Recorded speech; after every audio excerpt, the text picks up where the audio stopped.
బాబాయ్ వాళ్ళు చచ్చిపోయి అనుకుని పోయినాట ముసైతాను చచ్చిన నీళ్ళు పోయినాకు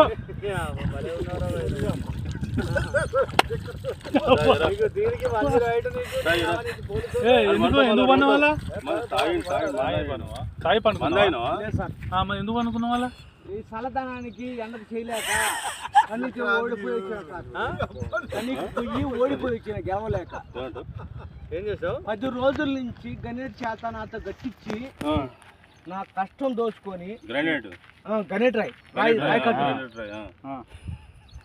నాకు అంటే డబ్బులు ఇచ్చారు కానీ క్షమ